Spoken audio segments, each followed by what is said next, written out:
This is genius. This is Joe Rogan, and you're listening to the Gritty Bowmen. I've never seen so many mullets in my life. No, it's just about feeling good. You had more chins than a Chinese phone book for a while. Man. Yeah, it was bad. Yeah. I mean, he's right. He said, "Goonies never say die." We're going. We got this. All right. I was pulling the trigger, but the safety was on.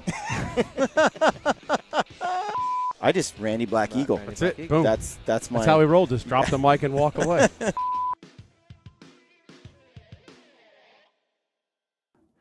All right, folks, welcome to the Gritty Bowmen podcast. I am going to do something a little different this week on this episode of Gritty Bowmen that I've never tried before. I'm coming at you from my house in Evergreen, Colorado. I'm on the back porch. It's a little chilly, so I'm bundled up. But I've written a few stories back in the day. In fact, years ago, I used to write stories after each hunting season and put together a little picture book for Ben and Anthony and just friends and family of our hunts. So each year I would get all the photos together and then I'd write a number of stories and put them into a book and then give them to my buddies at Christmas time. So I've shared some of those stories. Some of them I've posted on Gritty Bowmen, some of them I haven't. But what I've noticed is a lot of people don't read books, and there's a ton of you guys out there who love a good hunting story, but you're not about to sit down and actually read one. But you'd be happy to hear one. So I thought about this for a while, and I've kind of thinking that I love Dan Carlin's Hardcore History. I listen to his show all the time, and he just kind of sits there like this and tells a story. What I thought I'd do is kind of like an audiobook. I'd read my stories to you and on the podcast, and if you guys like it, cool. Hopefully it passes some time. It gets you guys excited about hunting. For me, these stories are special. Like, they hold a special place in my heart. They're some of the most early successful archery hunting experiences that I had. So these stories are cool. They're important to me, and I hope you guys like them. So I'm going to run that little experiment. I'm going to go ahead and read the story, and I'll throw pictures in for those of you that are watching the podcast. Enjoy the show. Let me know if you like it, if it's something you enjoyed, and stay gritty. Okay, friends.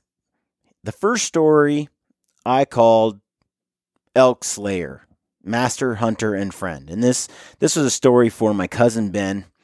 And the start of the book, I just like to put a disclaimer out there because my friends who know me, like Anthony and Ben, know I like to tell a story. I like to make a good yarn, and so sometimes I can embellish a little bit, or exaggerate maybe, or I just add maybe, but it's all still the heart of the story is the same.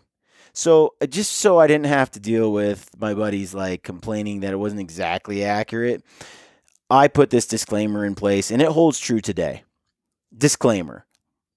I, Brian Call, as the author of this story, hereby declare the right and privilege to document facts as I recall them. It is my privilege to exaggerate details, distort events, bend the truth, and misinterpret evidence. The conditions of this story are these: all stories, pictures, connections, performances, associations, or expectations that are not met and sealed in this story are your problem, not mine. Ben's first elk hunt. I'm addicted to archery hunting. So is my cousin Benjamin Christopher Morris. Ben bought his first bow the summer of 2004. When I was a kid, my dad was an avid bow hunter, and he got me hooked on the sport. But after I turned 16, high school, a mission, girls, college, and a career prevented me from pursuing my passion for hunting. Ben likes to remind me that my priorities were just screwed up, and it's about time I saw the light and re-engaged my soul in this great endeavor. The summer of 2004 marked the 10th year since I had shot a bow. Ben told me 10 years was long enough to be away from the sport, and that it was time to pony up the cash and buy myself a bow. So I did. And soon after, Ben had his own bow too. We practiced, watched videos, asked questions, tested elk calls, attended elk calling seminars, and did our best to prepare for opening day elk season. The 2004 season turned out to be an experience I'll never forget. It was a comedy of errors. We never tagged an animal, but we shot a few arrows. We had close encounters and close calls. We learned many things the hard way that year. I'll never forget Ben whacking himself in the eye when his release slipped off his string at half draw. His arrow skittered at the feet of 2 cow elk as they bolted away. Or the time I drove away in my Jeep with his bow sitting on the roof. His bow bounced on the ground a few times, but it was like new with a little super glue. Mistakes were plenty, and I'm glad we made them. Mistakes teach us lessons, and those lessons are what equipped us for success the following year. From the beginning, our 2005 archery season was an exciting one. Opening week, we called in a handful of elk, including a raghorn 5x5 that Ben shot. The hunt was textbook, and except for Ben's errant shot and the pouring rain, the hunt would have been perfect. We set up in an area to call some elk using Jim Horn's early season calling tactics. It was a test run. We'd never done it before. I was calling elk from about 60 yards behind Ben. My buddy Chad was with me, and we were doing our best to sound like a herd of elk with a hot cow in our midst. After about 45 minutes of calling, Ben turned and told us an elk was heading our way. We didn't have our radios, so he was just using hand signals. With his hands on top of his head like antlers, he let us know it was a bull. I couldn't believe it. Chad and I kept up the commotion, and the bull trotted in. He slowed a couple times, looked around, and then continued our way. Finally, the bull stopped at 50 yards. Ben was anxious, and he was worried the bull was going to get wise to us at any moment and disappear in a cloud of dust. Neither of us were experienced or prepared for bulls sauntering into our elk calling setups, and instead of waiting for the bull to come into close range, Ben launched his arrow at 50 yards. It was a long shot, and Ben hit his mark too low on the body. The arrow passed through, leaving little blood. And making matters worse, a literal monsoon struck not 10 minutes into our tracking job and washed everything away. Torrents of rain came down on us and washed away all hopes of tracking the animal. We searched for hours in the rain, but to no avail. There was nothing to go on. Ben was terribly distraught over losing the bull.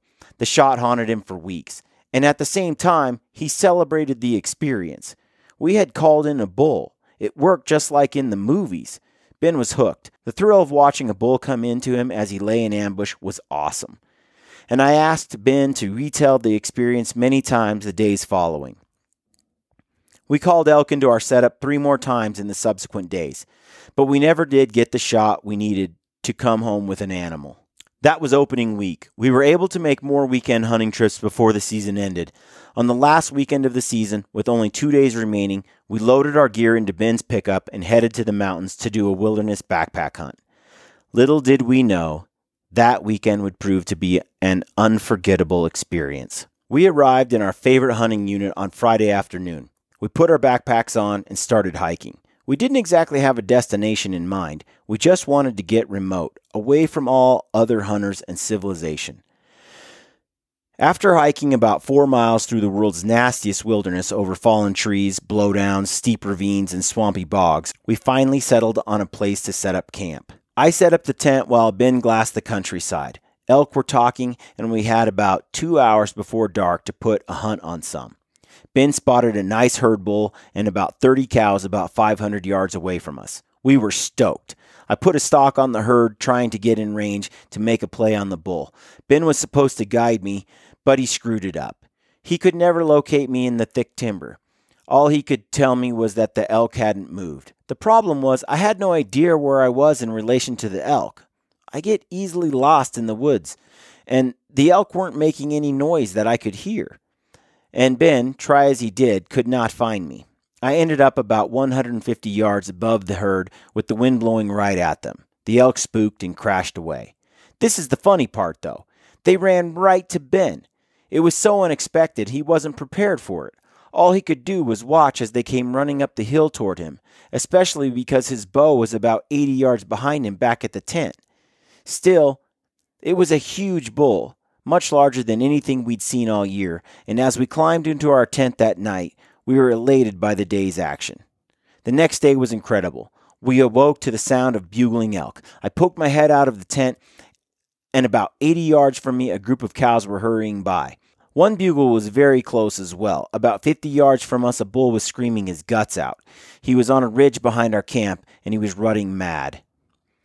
We eagerly dressed, grabbed our gear, and headed toward him. At the base of the mountain he was on, I began bugling to him. He immediately responded, and so for about 30 minutes I bugled and bugled to get him to come to us. After a while, Ben and I realized we had better try something else because the bull was not coming our way. Ben was going to sneak as close as he could to the bull so he could be in position to intercept him if the bull came to my calls. After Ben was in position, the plan was for me to call one last time from my location and then sprint to within 100 or 200 yards of the bull and call again. Our hope was to madden the bull and provoke a confrontation. We've never done this before, and after sprinting to where the bull was, I began calling. There was no response. The bull went silent immediately. I tried a few more times, and fearing I had frightened the bull, I ran back to my original spot and began calling again. Sure enough, he responded immediately, with vigor, with gusto. So I sprinted back to the bull's living room and called again. And again, no response. The bull just clammed up, and I called, and I heard only silence. So I sprinted back down the hill, across the open field, back to my original location, and let off another bugle. Immediately, the bull bellowed in response. It was clear to Ben and I that this bull loved to sound big and bad as long as he thought we were a safe distance away. So we changed tactics. Obviously, Plan A and Plan B sucked. I must say that Plan B was especially lacking. It left me sweating like a pig. Since Plan A and Plan B were no good, we implemented Plan C. Plan C was for me to keep the bull screaming and engaged while Ben put a stalk on him. This actually worked out quite well, and if a couple of hunters had not blundered after the bull during Ben's stalk, Ben may have actually had a chance at the big boy. But instead, the overzealous and interfering hunters pushed the herd into the next county. Nevertheless, it was an exciting morning, and we learned a couple of things. Next time, we vowed not to waste time trying to call the bull to us. Instead, we would go directly to Plan C and hunt the bull down. By mid-morning, the action was over and the season's first snow began to fall. We ate a brief snack and then began hiking through the snow to cut some fresh tracks. After a short walk, we found some large bull tracks. We trudged through the snow for hours tracking the bull. We knew the bull was very close by the fresh sign the bull was leaving behind.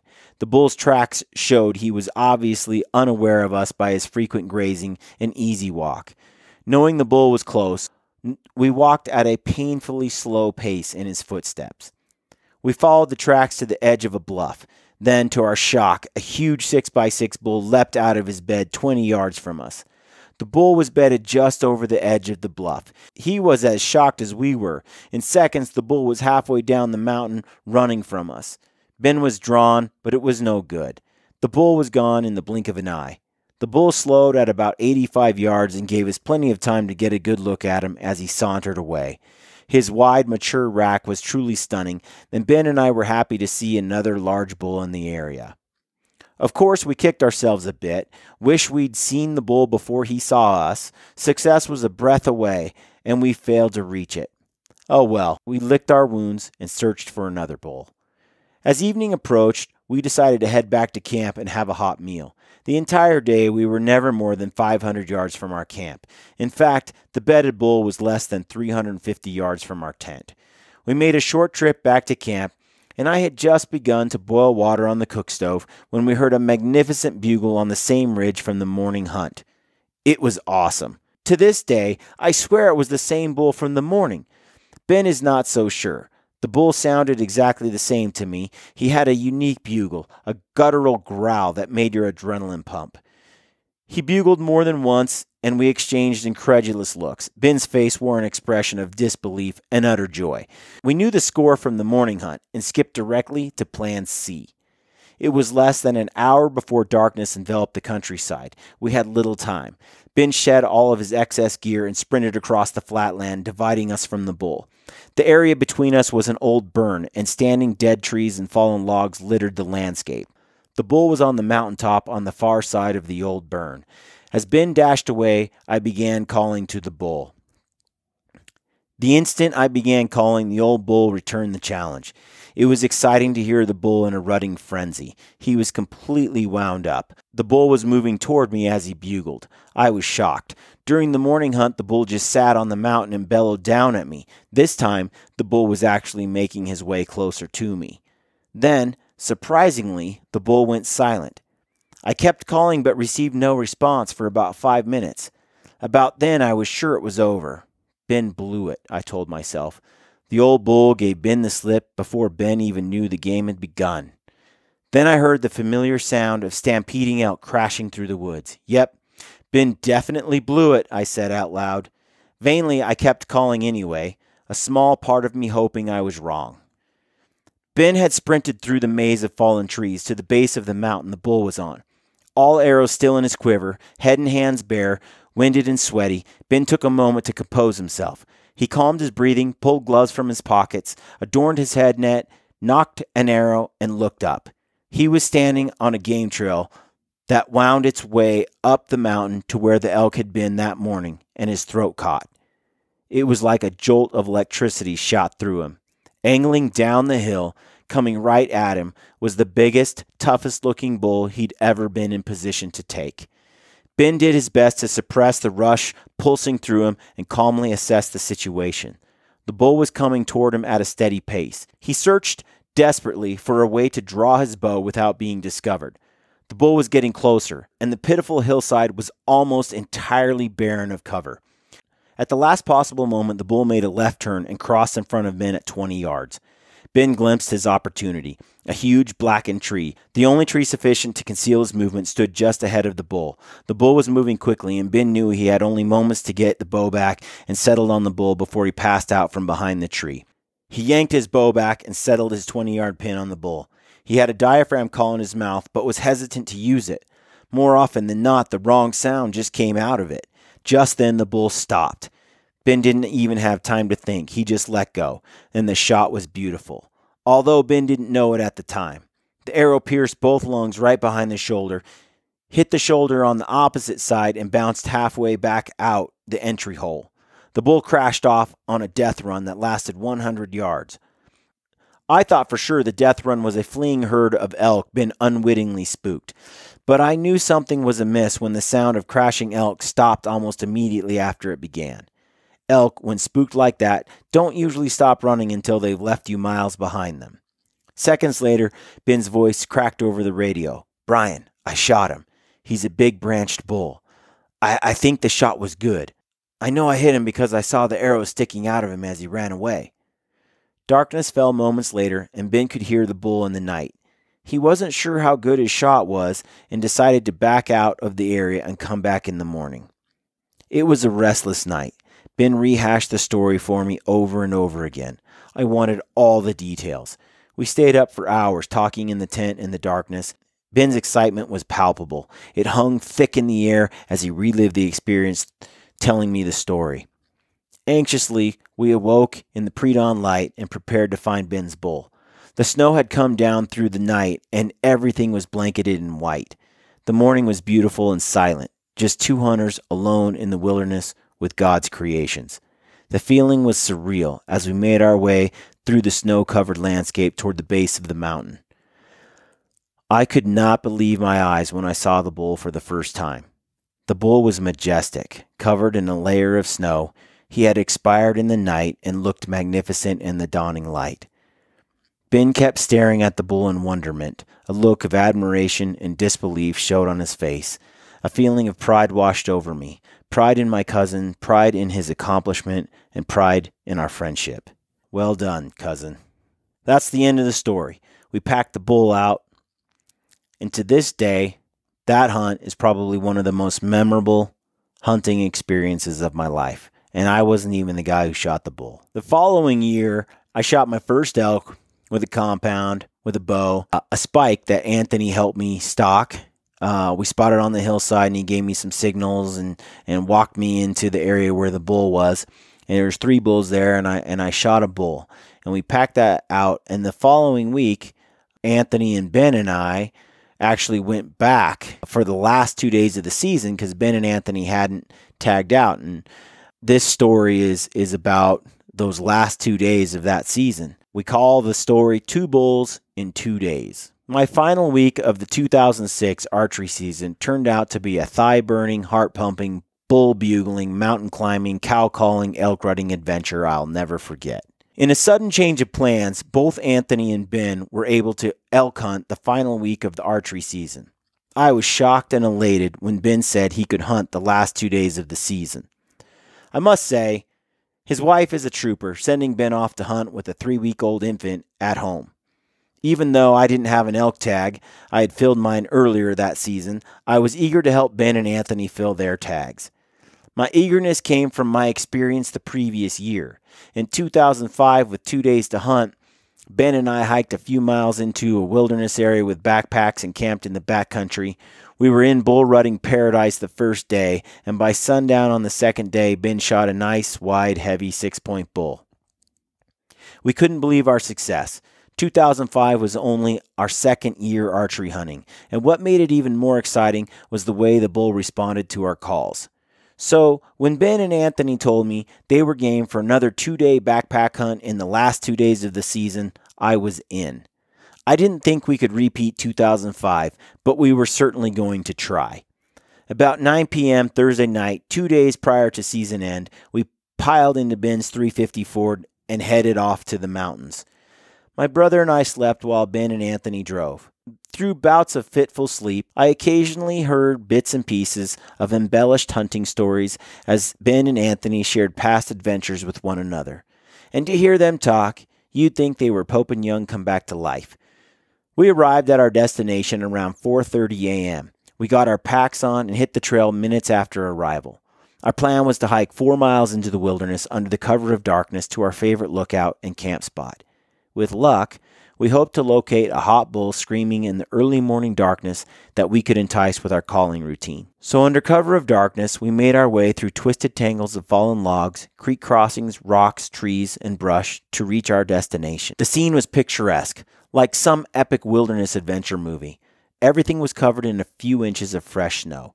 It was dark, but not so dark we couldn't see with our naked eyes. The snow seemed to light up the night and made it possible for us to see the area directly in front of us. There was an eerie silence in the air as the 4 of us made our way through the shadows and early morning mist. We had hiked about 2 miles when we heard it, a shrill, blood-chilling, dominant scream from an exceedingly close bull. The nearness and intensity of the bugle caught us completely off guard.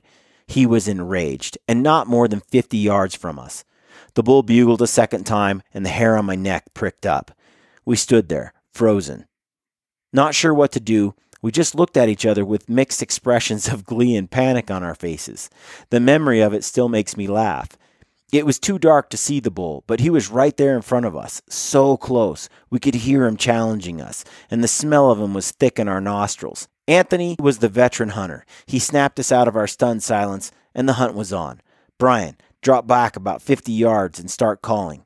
Ben and I are going to stalk this bull. Start out with some soft cow calls and work your way into some bugles. So I did. My brother and I dropped back into some cover and began our calling.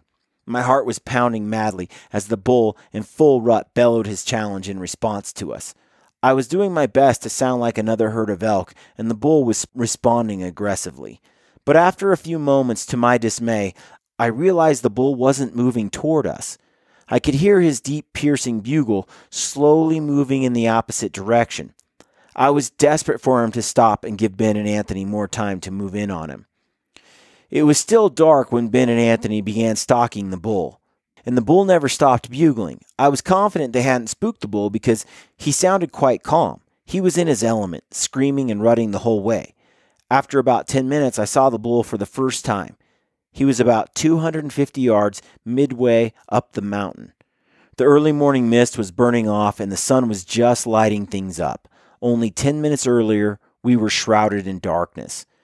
The bull's ivory tips glistened in the morning light as he came into view. He was massive. His body was huge, and his rack was high and wide. He stood out prominently from the rest of the herd as he walked with that big bull swagger. His head swung side to side as he dogged his cows. Then he stopped, bugled, and turned his massive head toward me. He stared a moment, and seeing nothing, He buelled again and continued on. Over 25 cows in tow. I knew he was a great bull and felt helpless to stop him. I had no idea where Ben and Anthony were. They had left their radios in their backpacks sitting on the ground next to me. I didn't know it, but in their mad rush after the bull, they had left a number of items behind. Their binoculars, rangefinders, GPS, coats, and perhaps most importantly, their toilet paper. I'll explain later. So Brent and I were left wondering how the two were doing. We continued calling for 45 minutes or so. I hoped the calls would keep the bull distracted and allow Ben and Anthony to locate the bull's position. As it turned out, they were hot on the trail of the bull from the beginning. Anthony was in the midst of the herd traveling with the group, stalking from cover to cover, trying to get in position to take a shot at the bull. Once or twice, he had to stop because the cows lagging behind the bull were only 25 to 30 yards away from him. The cows were a menace, and Anthony struggled to get close to the bull with so many cows present. Anthony had an opportunity a couple of times to take a 60-yard shot at the bull, but that's a long shot by any standards, and Anthony ruled it out immediately, especially because he didn't have his rangefinder on him. His only hope was to keep stalking the bull, hope he wasn't detected, and wait for a good, close, open shot. The herd reached a wide, open clearing, and Anthony had no cover to cross with the herd. He had to sit tight and wait for the herd to cross and then catch up to them. In the meantime, Anthony could see Ben high above the herd on the mountain. He watched as the elk moved across the opening. When the coast was clear, he took off after the elk. He was dismayed as he reached the other side of the clearing and realized the wind had changed and was blowing straight up the hill toward the herd. Knowing Ben was in a better position to kill the bull, Anthony backed off and gave up pursuit. Anthony returned and told us what had happened. Brent and I eagerly listened to Anthony's story as he explained how good the bull was close up. Even from my distant view of the bull, I could see the bull's antlers, neck, and head were almost orange in color, as Anthony described. He was truly a unique bull. We waited for a short time for Ben and then picked up our gear and made our way to camp. After setting up camp, we glassed throughout the afternoon. Anthony, like usual, glassed a few elk, but nothing worth pursuing. Finally, around 12:30 in the afternoon, Ben came stumbling into camp. He looked dog-tired and ready to collapse. The moment I saw his face, I knew he had arrowed that bull. Anthony, not knowing Ben as well as me, waited for Ben to say something. "I killed him," Ben said tiredly. And Anthony said, No way, you didn't." But I knew the bull was dead. Ben is extremely calm after success, almost embarrassed. A telltale sign of his success is how he plays down his excitement. He had that familiar grin on his face, the grin that says, "I killed an elk and you didn't." I recognized the grin, and I started whooping and hollering my congratulations at him. It took a moment for Anthony to take it in. Ben had killed the big bull. And with high spirits, we listened to Ben's recount of the experience. He explained how he stalked the herd for a couple of hours, doggedly shadowing them from above the mountainside. The elk slowly fed their way along the hillside, and Ben, after studying the terrain, thought he could intercept the bull if he moved down the mountain into position. He crept into his spot and waited. His only cover was a tiny, spindly fir tree no taller than he was. And just as he'd anticipated, the bull fed right to him. A moment later, the bull stepped through a small opening between two dead trees, and Ben arrowed the bull through both lungs at 33 yards. The shot was not an easy one, but he aced it, and he did it without that rangefinder. Well, this is right about here next to this tree is where I was standing. The elk came from down here, walked right into a shooting range right in there where Brian's standing. It's about where he was standing when I shot, is right through this opening. This old 6-point. Then he took off, ran side hill, way over here somewhere.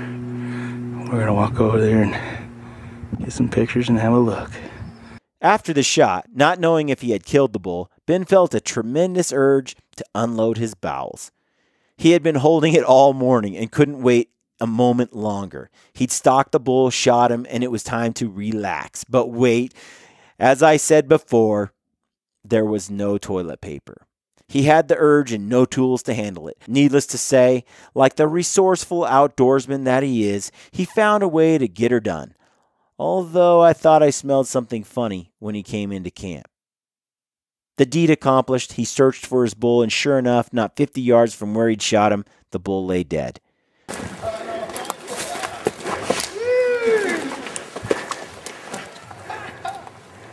Right on. Dude.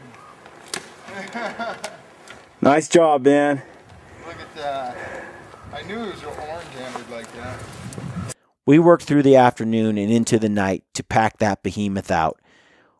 We reached the truck in the middle of the night around 1 o'clock in the morning. Dead and bedraggled, we slept the night away in the truck, the feeling of triumph thick in the air. Little did we know our good fortune had just begun, and by evening the next day we would experience another thrilling hunt. We slept quite well considering all our gear was in the wilderness 3 miles away at camp. We kept warm using the truck's heater throughout the night. My brother Brent was amazing, sleeping through the cold and snoring like a champ. He worked hard, and I was proud of him. Hey, beautiful.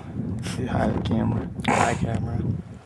The next day, Anthony hit the trail at first light and began hunting his way to camp while the rest of us cared for the meat from Ben's bull. Of the 4 of us, none had hunted harder that season than Anthony. And as Anthony left the truck, he was haunted by the realization that this was the last day of the archery season.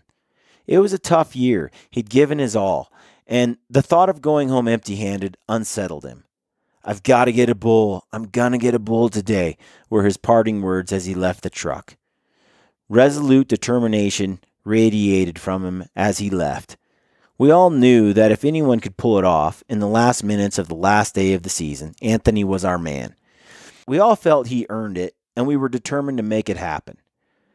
After setting the meat out to cool, washing up, and locking things down, we hit the trail. We were eager to reach Anthony and to find another raging bull. After hiking 1 mile into the wilderness, Ben and I began bugling at regular intervals as we hiked through the timber. It was about 10:30 a.m., bright and sunny. We didn't really expect any bulls to return our calls so late in the morning on such a hot day, but on our 2nd mile in, we heard a faint bugle in the distance. We bugled again, and again we heard a faint bugle.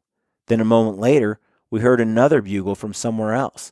We kept calling as we made our way to camp and continued to hear far-off bugles. The hills were alive with rutting elk, and our blood was pumping with excitement. We quickened our pace and hurried to camp. "Shh! There's a bull not 250 yards behind us," were Anthony's greeting words as we strolled into camp. "I heard another bull screaming at maybe 500 yards from the top of that ridge," he said, pointing at the mountaintop behind him. Anthony told us the elk had bugled 2 to 3 times and then went silent. It was hot. We were tired, and the elk had gone silent.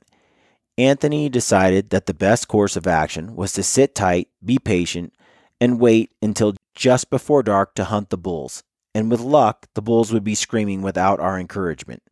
To pass the time, we slept in our warm tents on soft, luxurious sleeping pads for the first time since our hunt began. We ate dinner, glassed, had apple strudel for dessert, and packed up camp for the hike out. Despite the evening barreling down on us, the mood was optimistic, and we orchestrated an attack on the hopes a bull would be located. At 6 p.m., we decided we had better get things rolling or the hunt would fade into the night without the proper ending. We each tried a few bugles with no response. Ben and I, relatively new to elk calling, were keen to learn Anthony's technique for bugling. Anthony's bugles are distinctive and sound impressive, so we asked Anthony to teach us how it's done. Ben and I tried to imitate his calls using a diaphragm, and although the sounds we emitted were also distinctive, they were definitely not like Anthony's.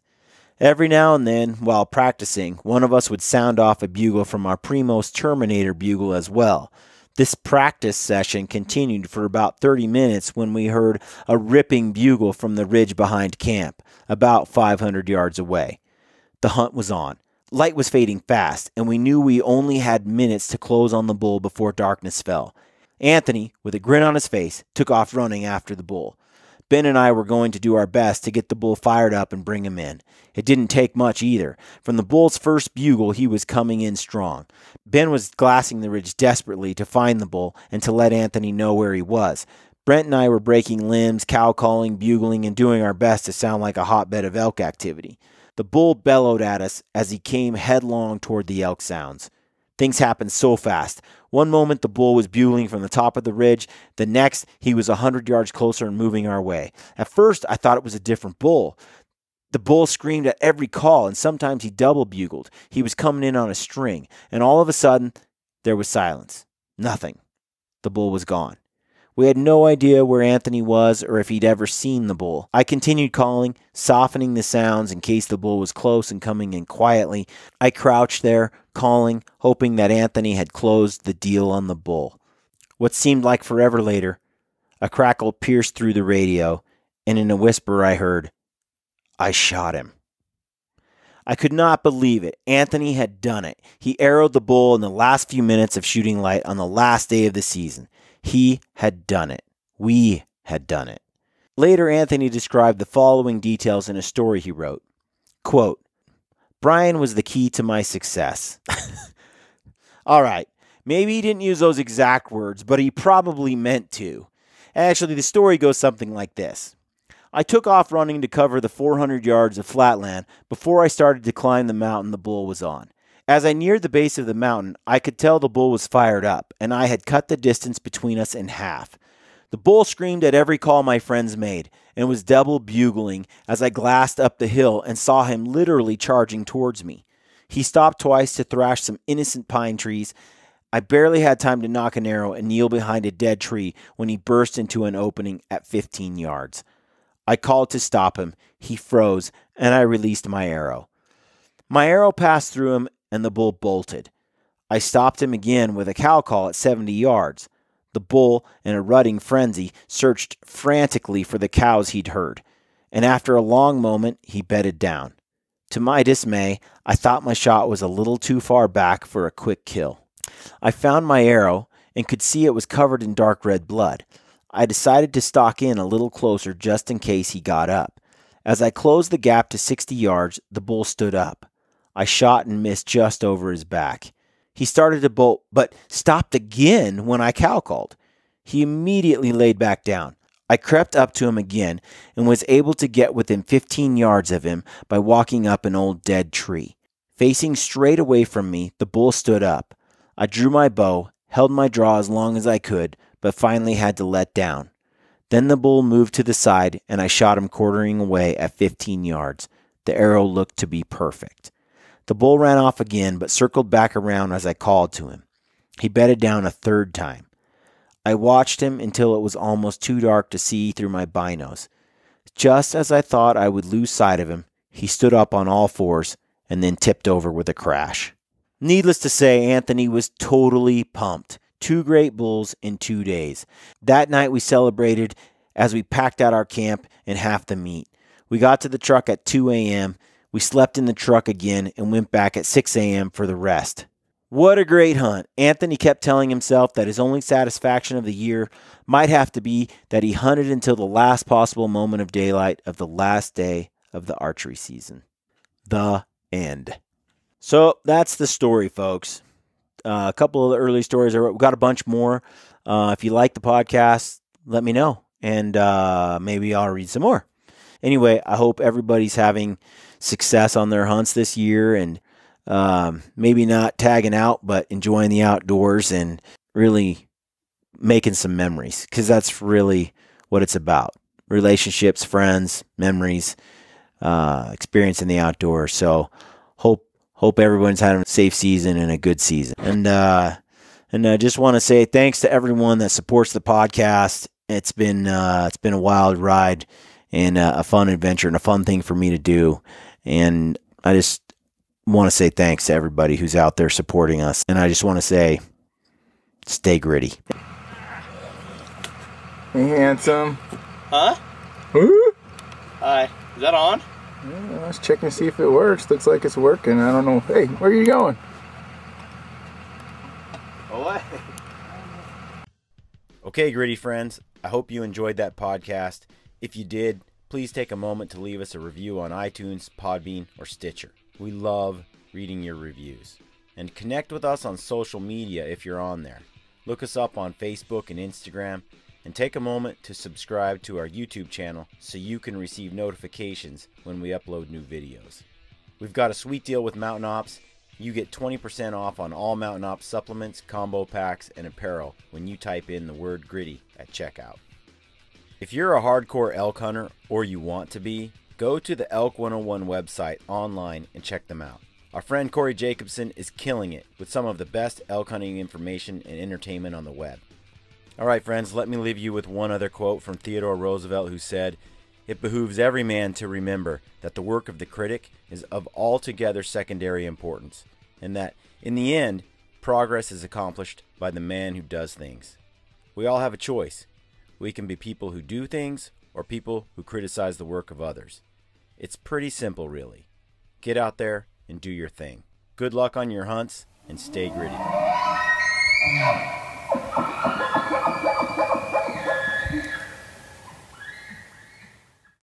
This is Ty Stubblefield, and you're listening to the Gritty Bowmen. Gritty Bowmen.